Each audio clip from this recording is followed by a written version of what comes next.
everyone. A very good evening. You're watching the news at 6 with me, Frank Pereira, on Rajya Sabha television. Here are the headlines this evening. Even as banks struggle to cope with the rush for new notes, government extends use of old 500 and 1000 rupee notes to pay for utilities till November 24th, steps up ways to disperse cash. Prime Minister Narendra Modi addresses Parivartan rally in Ghazipur, insists that poor are supporting demonetization decision while the corrupt are facing sleepless nights.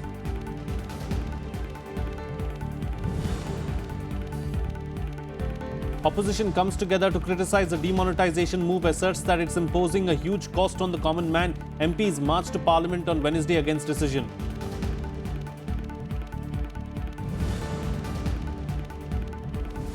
And in his first major decision as US President-elect, Donald Trump names his chief of staff and chief strategist to set the tone for the new White House.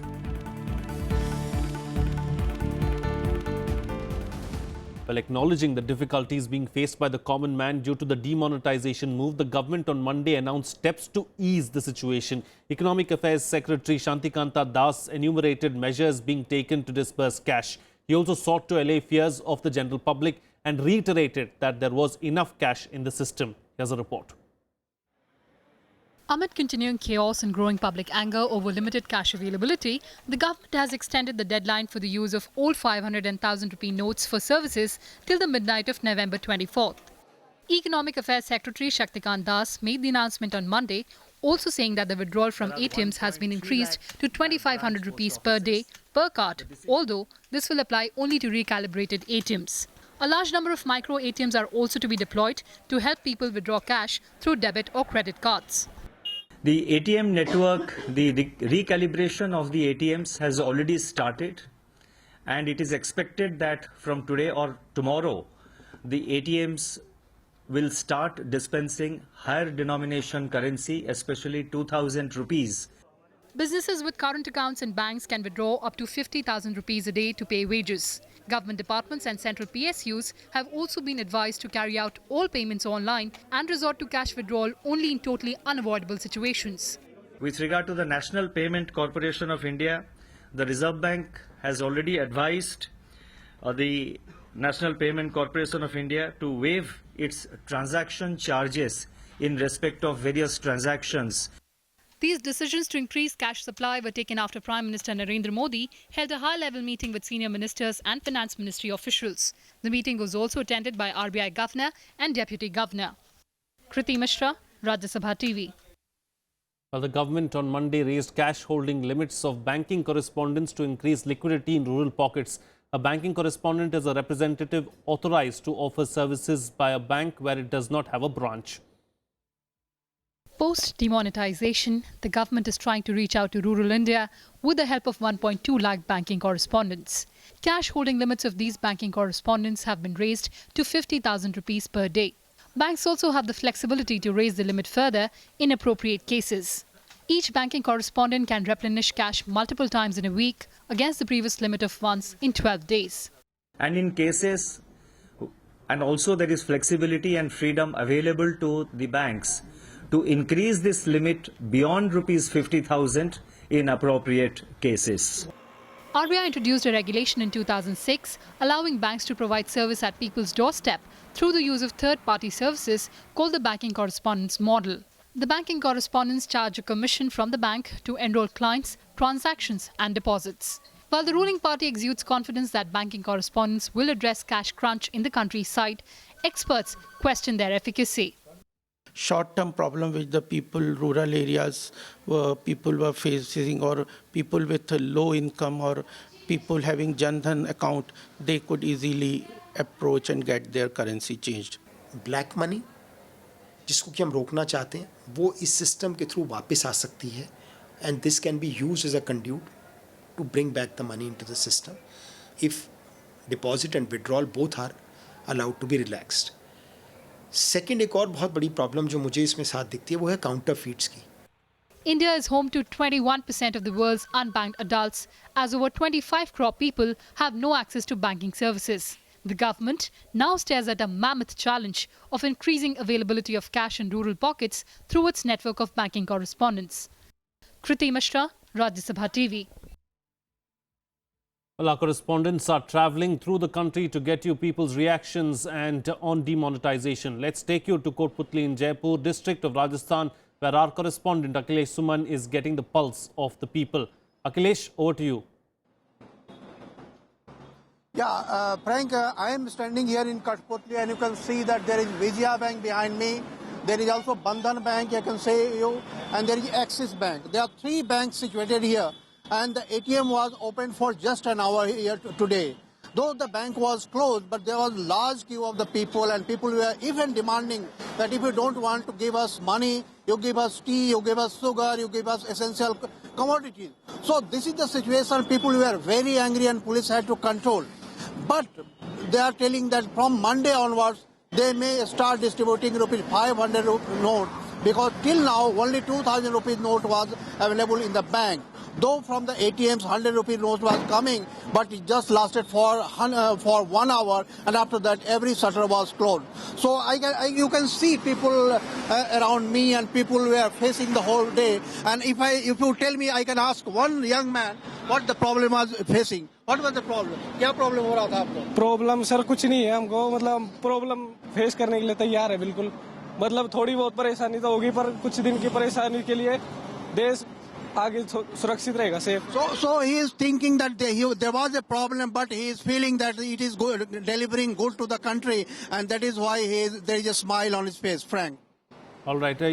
As far as the other people that are concerned, the government has announced that it is going to take a few measures to try and ease the burden of the common man. But clearly, it's going to take a while before all of this really happens. Are the people that you've spoken to really willing to wait for a few more days? Are they happy with the move? Are they saying that it's okay in the larger good of the nation? आपका कोई problem? Yeah, actually people were thinking two ways. One, the lowest class of the people who are just daily wages. Daily wages are telling that we are not getting work done, because people who have money, they are giving just bigger denominations like 1,000 rupees old note or 500 rupees old notes, so they cannot do anything with that. But the middle class in the villages, like the farmers in the villages, they are happy with the food that they do have at home, and they have some cash at home so that they can work for coming for a few days. But the crux of the matter, they are thinking they are impressed with the Prime Minister announcement that is going to hammer the corruption in the country and black money. So in a way, they are somehow or other happy that if it happens, if the corruption goes off the ground, then it may be good for the country. Yes, sir. All right. We'll have to leave to that. Thank you so much, Akhilesh Suman, for joining us there with those inputs. Well, Prime Minister Narendra Modi once again lashed out at the opposition for criticizing the centre's demonetization move. Addressing a rally in Ghazipur today, Modi vowed to continue his fight for the poor and weed out corruption from the country. In the run-up to the assembly elections in Uttar Pradesh, Prime Minister Narendra Modi addressed the BJP's Parivartan rally in UP's Ghazipur on Monday. Asserting that the poor are supporting the demonetization decision, Modi attacked the opposition parties, insisting that the corrupt are facing sleepless nights.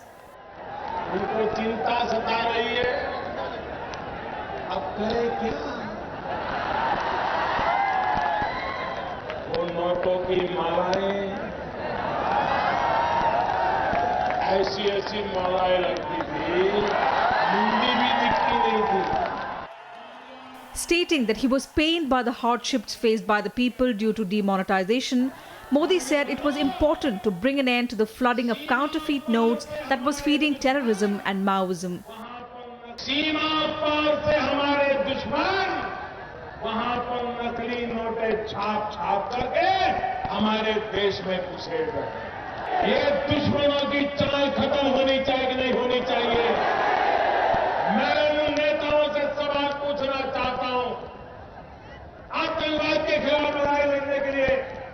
नक्सलवाद के खिलाफ लड़ाई लड़ने के लिए, उग्रवाद के खिलाफ लड़ने के लिए ये जाली नोटों का खात्मा होना चाहिए कि नहीं होना चाहिए.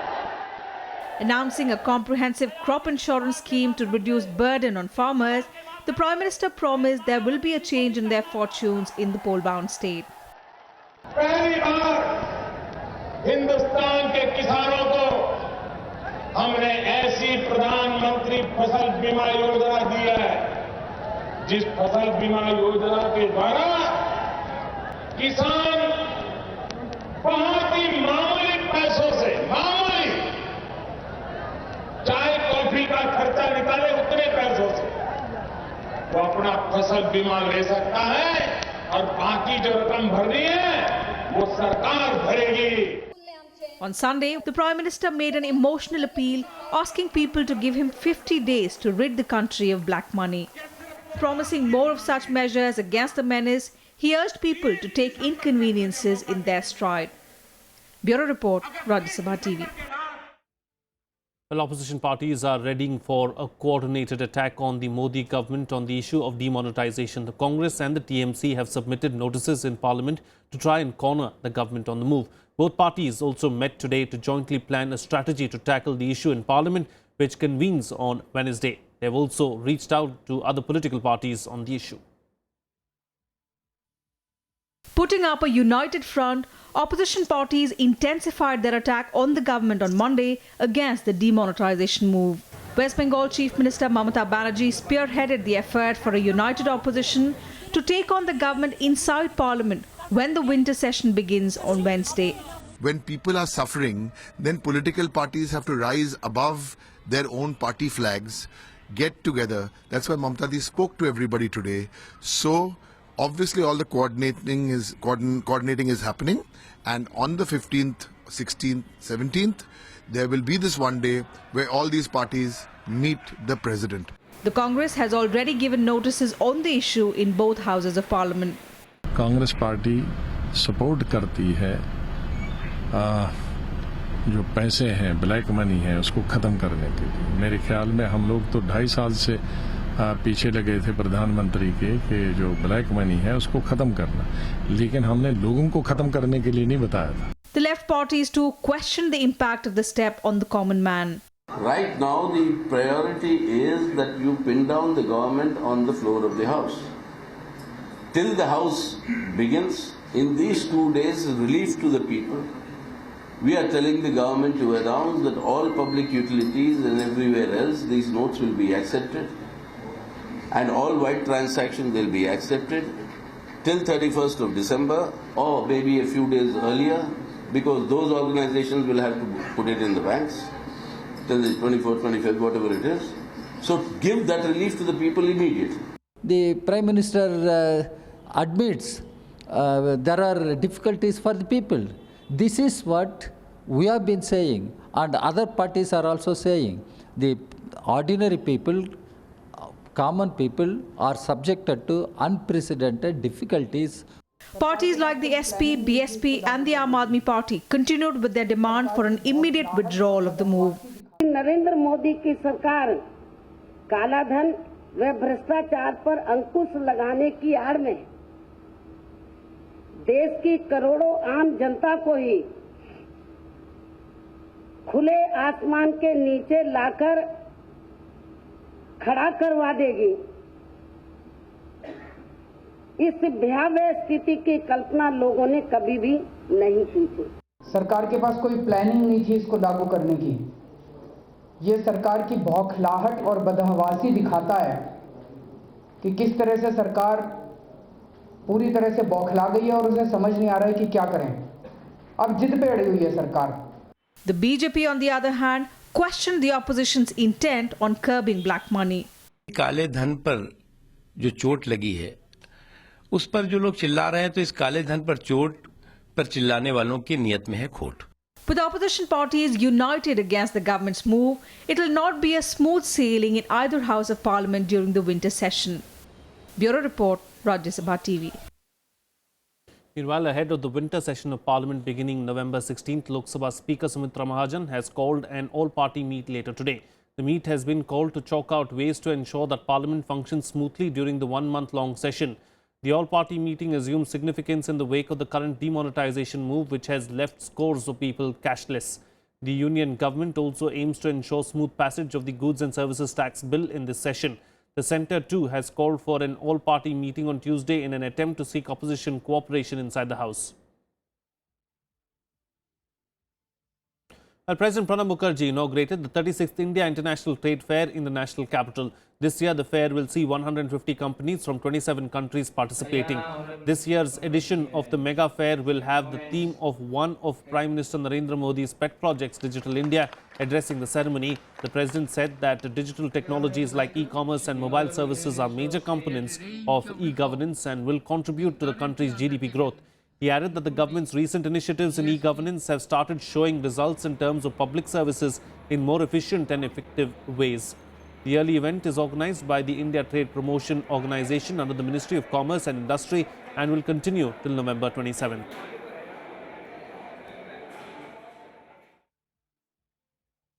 I would like to share with you that a range of reforms being currently undertaken, including GST, shall enable the states and the union territories to compete with each other in attracting investment and business opportunities.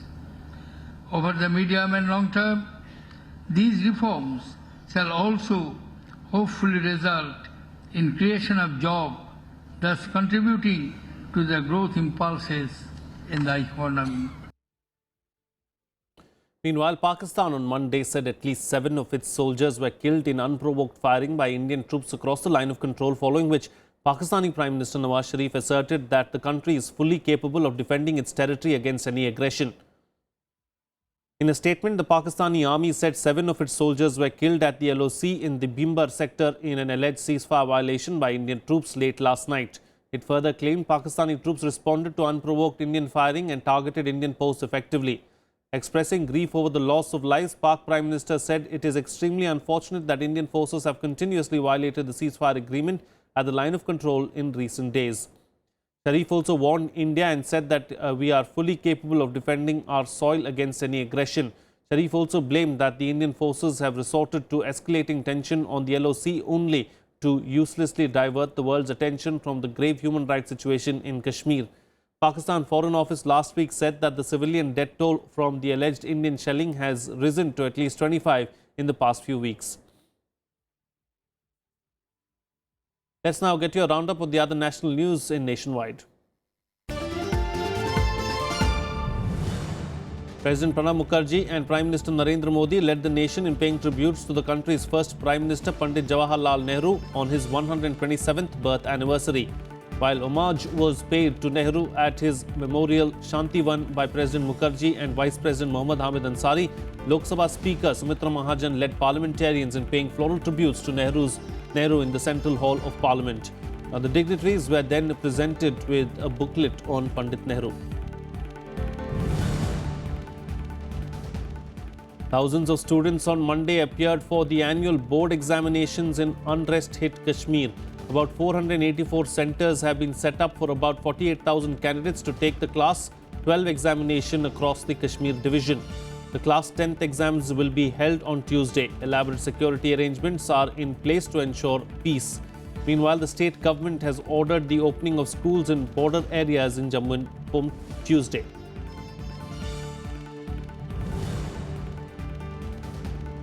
A Maoist militia commander was gunned down on Monday by security forces in Chhattisgarh's insurgency-hit Sukma district. A gun battle took place between the security personnel and rebels in the jungles of Dornapal. The killed Maoist has been identified as Vanjam Nanda, against whom at least 12 warrants had been issued. A country-made rifle, some 12 bore live ammunition, wires and other items were recovered from the spot. Well, it's time for a short break now, but news and updates will continue on the other side. Stay tuned, we'll be right back.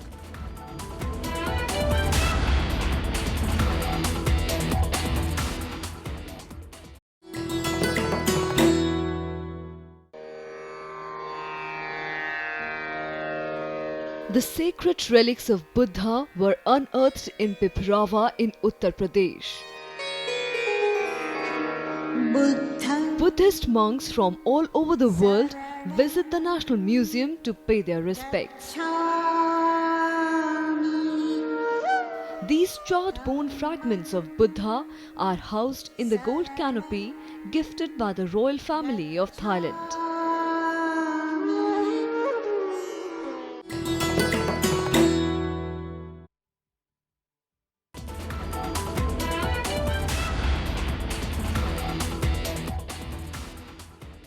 Welcome back. You're watching Rajya Sabha television. Well, Israel President Rivlin arrived in India with a large delegation of businessmen and academicians to strengthen bilateral ties. During his 8-day visit, Rivlin will meet Prime Minister Narendra Modi, External Affairs Minister Sushma Swaraj and President Pranab Mukherjee. He will also visit sites of the 2008 Mumbai terror attacks in which 6 Jews were killed. In an interview with PTI, President Rivlin pledged full support to India in fighting terrorism and said that his country was proud to stand with India in its defense of the values of democracy. This is the first visit by an Israeli president in nearly 2 decades. While making his first move as US President-elect, Donald Trump named his chief of staff and his chief strategist, 2 key roles awarded to close aides who led the billionaire tycoon to a historic victory over Hillary Clinton. Trump, who would be sworn in as the 45th President of the United States on January 20th, made the announcement yesterday, which will set the tone for the new White House. President-elect Donald Trump on Sunday chose Republican National Committee Chairman Reince Priebus, the favorite of the party's establishment and a low-key Washington insider, to serve in the influential position of White House Chief of Staff. In a statement, President-elect Donald Trump said, and I quote, "I am thrilled to have my very successful team continue with me in leading our country. Steve and Reince are highly qualified leaders who worked well together on our campaign and led us to a historic victory. Now I will have them both with me in the White House." The choice of Priebus, a loyal campaign ally to Trump, who has close ties with House of Representatives Speaker Paul Ryan, signaled a willingness to work with Ryan and the Republican-led Congress to get his agenda passed. The other frontrunner for the job had been Stephen Bannon, Trump's campaign chairman and former head of the conservative Breitbart News. Trump named Bannon as his chief strategist and senior counselor. Meanwhile, Chinese state media said President Xi Jinping told US President-elect Donald Trump in a phone call on Monday that cooperation was the only choice for relations between the two countries. 主席习近平14号同美国当选总统特朗普通电话，习近平祝贺特朗普当选美国总统。习近平表示，中美建交37年来，两国关系不断向前发展，给两国人民带来了实实在在的利益，也促进了世界和地区和平、稳定、繁荣。事实证明，合作是中美两国唯一的正确选择。当前，中美合作拥有重要机遇和巨大潜力。 Trump had lambasted China throughout the US election campaign, drumming up headlines with his pledges to slap 45% tariffs on imported Chinese goods and to label the country a currency manipulator on his first day in office. His election has injected uncertainty into bilateral relations at a time when Beijing hopes for stability as it faces daunting reform challenges at home and a slowing economy. Bureau Report, Rajya Sabha Television. Moving on to some other international news now, New Zealand is looking at damages in billions of dollars from last night's 7.8 magnitude earthquake that hit the nation's South Island. The powerful quake, followed by a strong aftershock with a magnitude of 6.2, killed at least 2 people, damaged roads and buildings and sent thousands fleeing to higher ground. A state of emergency has been declared in South Island's Kaikoura region. Well, this is massive earthquake, of course, that hit the southern island of New Zealand, where only 2 people were killed, but damage seems to be extensive, and New Zealand has declared a state of emergency, of course, as far as the Kaikoura Island is concerned, and is still taking stock of what really happened. Strong aftershocks hit New Zealand following a 7.5 magnitude earthquake that killed 2 people. More casualties are feared. The second quake measured 6.1 on the Richter scale. It was horrible. It started off with just a little bit of a roll, and then it must have lasted about 40-45 seconds. Yeah, and then there was a jolt, wasn't there, hun? The quake was quite slow to start off with, then built up to quite a high one, which I believe was about 6.5. The quake hit just after midnight on Monday, northeast of Christchurch. A tsunami arrived about 2 hours later. Thousands of people along New Zealand's east coast fled their homes, heading for higher ground as emergency services warned of tsunami. Remote areas have been left damaged, cut off and are without power or telephone communication.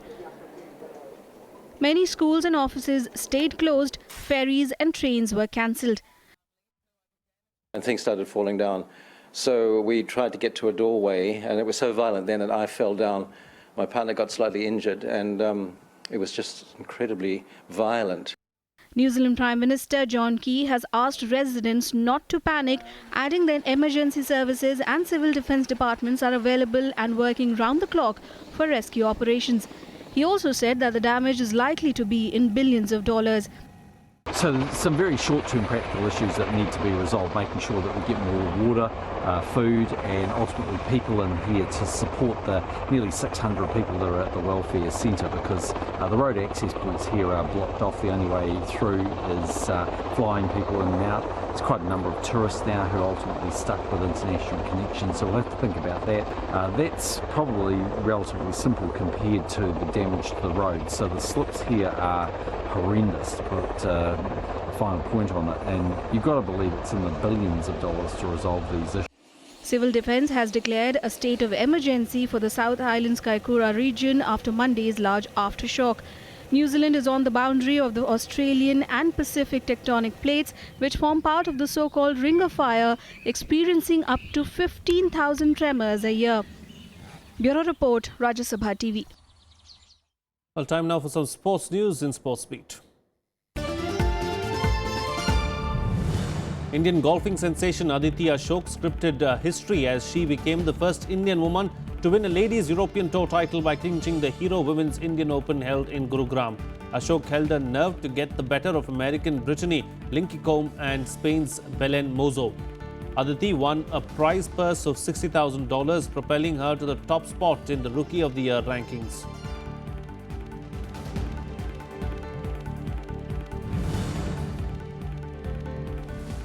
New Zealand's Beauden Barrett and England's Sarah Hunter were announced the Men's and Women's Players of the Year 2016 at the World Rugby Awards in London.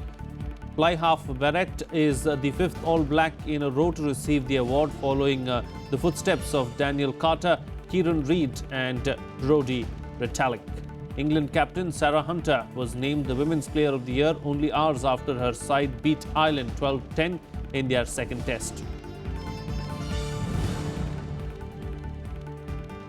Triple world champion Lewis Hamilton won a wet and chaotic Brazilian Grand Prix to take the Formula One title battle with Mercedes teammate Nico Rosberg down to the wire.